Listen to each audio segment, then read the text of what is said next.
Bonjour à tous, pour ce nouveau numéro de Solidarité Santé Le Mag, nous sommes de retour à l'établissement français du sang. Vous le savez, donner son sang peut sauver des vies. En effet, les produits sanguins sont indiqués dans les besoins urgents, type accident grave, mais ils permettent aussi de soigner certaines maladies comme les leucémies ou encore la drépanocytose, maladie spécifique à nos régions.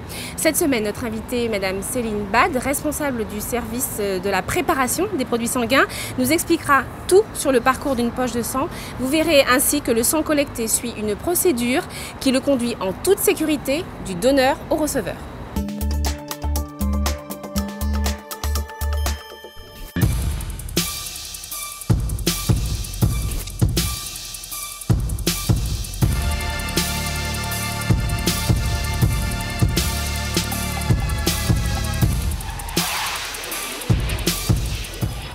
Céline Bad, bonjour.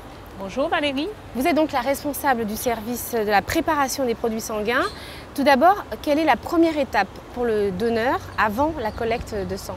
Alors, quel que soit le lieu de collecte, le sang suit une procédure unique en toute sécurité qui l'amène du donneur au receveur. Donc tout d'abord, le candidat au don remplit un questionnaire qui l'interroge donc sur son mode de vie, sur ses antécédents médicaux. Puis il est reçu par un médecin, donc il a un entretien médical confidentiel pendant lequel le médecin va juger s'il est apte à donner son sang. Ensuite, donc, il sera dirigé vers le service de prélèvement, donc vers la cabine de prélèvement, où aura lieu donc, ce prélèvement de sang total qui se fait par une infirmière validée et habilitée. Alors, on a bien compris que le sang total ne peut pas être utilisé tel quel. Quelles sont les différentes étapes de la préparation des produits sanguins? Alors effectivement, le sang total subit un certain nombre d'étapes, à l'issue desquelles on prépare 3 types de composants, le concentré de globules rouges, les plaquettes, le plasma. Donc première étape, une étape de contrôle de cohérence, réception, pesée de la matière première. Ensuite, une mise en plot, centrifugation à grande vitesse, qui permet en fait de séparer des cellules en fonction de leur densité, de leur taille. Puis une séparation sur un automate semi-automatique, ce qui permet en fait d'avoir à l'issue de ces 3 étapes le plasma dans une poche, le concentré de globules rouges dans une autre et un produit intermédiaire, la couche leucoplaquettaire, à partir de laquelle on va préparer des concentrés de plaquettes. Après cette étape de séparation, nous avons une étape de filtration. Et à l'issue de cette filtration, nous avons des produits déleucocytés. C'est-à-dire, ce sont des produits sur lesquels on a enlevé les leucocytes. Et en fait, la déleucocytation a pour but de prévenir, de diminuer un certain nombre de réactions post-transfusionnelles telles que frissons, hyperthermie. D'accord. Alors, la durée de vie de ces produits est très courte, hein, notamment pour les plaquettes. Comment réussissez-vous à gérer le stock? Alors, c'est vrai que les plaquettes ont une durée de vie de 5 jours, donc c'est très court. Et on les conserve donc à température entre 20 et 24 degrés. Et c'est vrai que malheureusement, aujourd'hui, nous avons une gestion de plaquettes qui est de plus en plus fine au jour le jour, puisqu'en fait, on dépend de ce qui rentre, donc du rendement des collectes. Et en plus, la Guadeloupe gère également le stock de la Guyane. Tout à fait. Alors voilà, nous gérons le stock des 2 sites. Et donc, nous devons, sur notre production, donc, alimenter le site de Cayenne. Et par contre, nous avons aussi recours à des demandes d'autres FS métropolitains tels que l'Alsace ou Nord-de-France. Alors justement, Madame Bad, afin de mieux comprendre tout le processus que vous décriviez il y a un instant, comment et où sont redistribués les produits sanguins, eh bien, je vous propose de suivre le reportage de la semaine dans lequel on retrouve également le docteur Bézier, responsable du service de délivrance.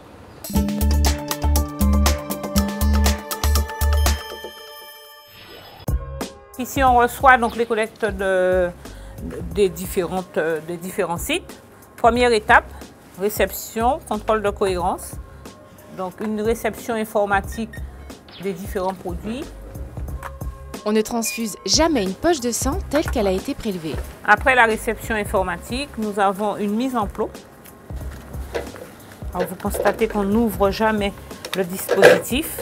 Nous travaillons toujours en circuit clos. Donc, centrifugation des poches. Donc, on lance la centrifugation. Après la phase d'étiquetage assurant la traçabilité de chaque produit, vient ensuite la phase de centrifugation. puis la séparation. Voilà, le cycle dure environ 3 minutes. Donc, séparation des 3 composants. Le plasma est chassé vers la poche du haut, le concentré de globules rouges en bas et nous avons la couche leucoplaquettaire en produit intermédiaire.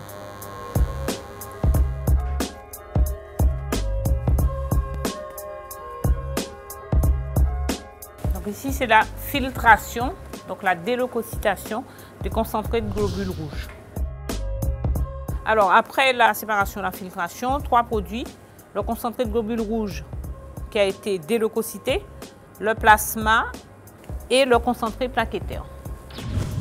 Donc une fois la préparation réalisée au niveau des produits sanguins, nous les recevons ici dans le service de délivrance et nous sommes amenés à délivrer ces produits directement aux receveurs dans les établissements de santé. Donc nous recevons des prescriptions de produits sanguins auxquelles nous répondons par les différentes catégories de produits que nous avons à notre disposition.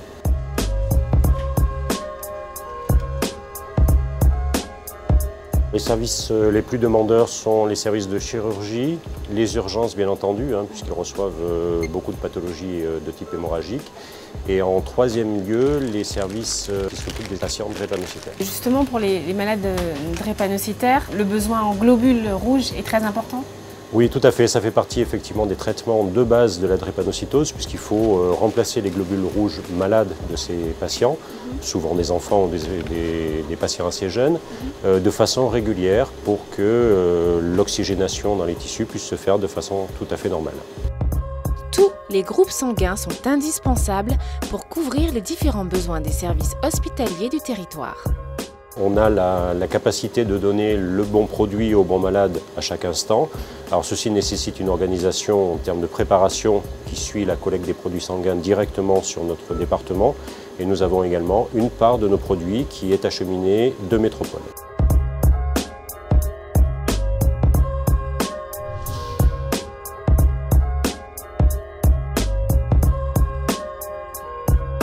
Nous choisissons les poches ici dans notre stock. Nous vérifions que ces poches sont les meilleures pour le receveur.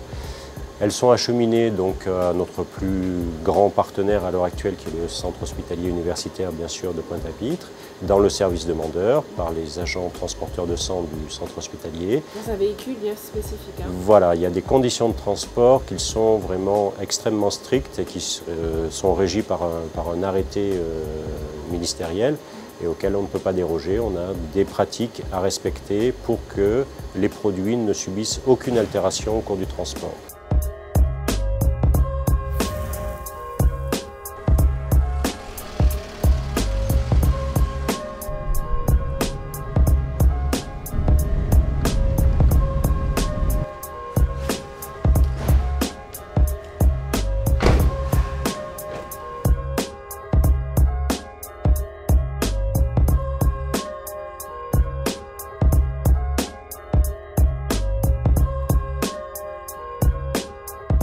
Et des réceptions dans le service, donc ils sont vérifiés encore une fois, une ultime vérification, avant d'être transfusés assez rapidement, maximum dans les 6 heures après réception, au patient pour lequel il est destiné.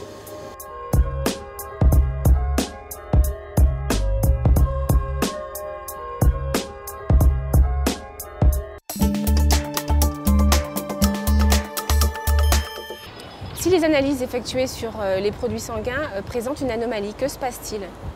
Alors, il faut savoir que ne sortent du service préparation que les produits qui ont été étiquetés validés.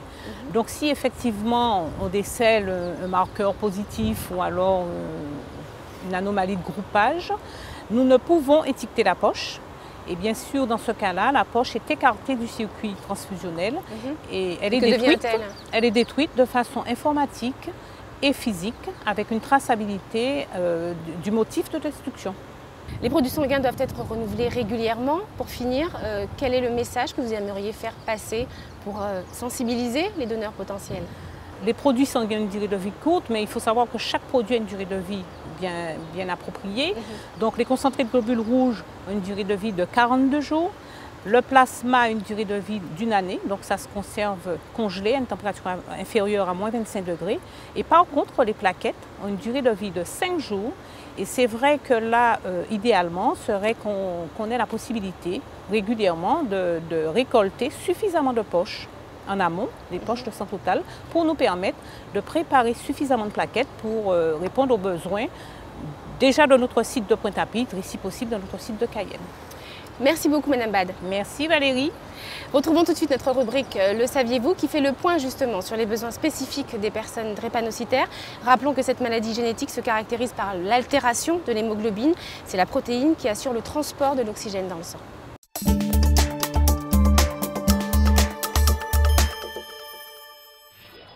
Le saviez-vous? Les dons de sang permettent de soigner plus d'1 million de personnes chaque année. Accouchement, intervention chirurgicale, maladie de sang, chimiothérapie. Dans ces situations et bien d'autres, une transfusion sanguine est parfois nécessaire. Certains malades ont besoin de plaquettes, d'autres de plasma, d'autres encore de globules rouges. Les globules rouges représentent 80% des produits transfusés. Ils sont utilisés à plus de 50% en cancérologie et en hématologie, du fait notamment du vieillissement de la population. Le plasma est utilisé en transfusion sous sa forme liquide initiale ou pour préparer des médicaments particuliers composés de protéines. Il permet aussi de soigner les grands brûlés, les hémorragies massives, certaines déficiences immunitaires ou des troubles de la coagulation sanguine comme l'hémophilie. Les plaquettes empêchent ou stoppent l'hémorragie. On les utilise lorsque la moelle osseuse d'un patient ne les fabrique plus. On les utilise notamment pour les greffes de moelle osseuse ou les chimiothérapies. Les produits sanguins permettent aujourd'hui de soigner 1 million de malades.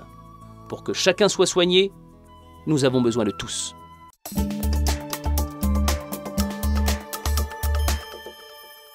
Le 20 décembre, c'est la Journée internationale de la solidarité humaine. Cette journée a pour but de souligner l'importance de la solidarité pour faire progresser l'ordre du jour des Nations Unies en matière de développement, en particulier la lutte contre la pauvreté.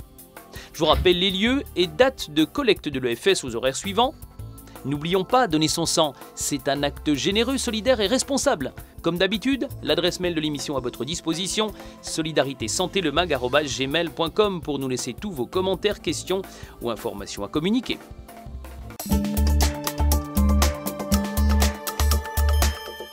Voilà, n'oublions pas que la Guadeloupe n'est pas encore autosuffisante en produits sanguins. De surcroît, les fêtes de fin d'année approchent. C'est une période cruciale pour l'EFS. Alors si vous êtes en bonne santé, n'hésitez pas à faire ce geste vital. Donnez un petit peu de votre temps, donnez votre sang. À très bientôt pour le prochain numéro de votre magazine.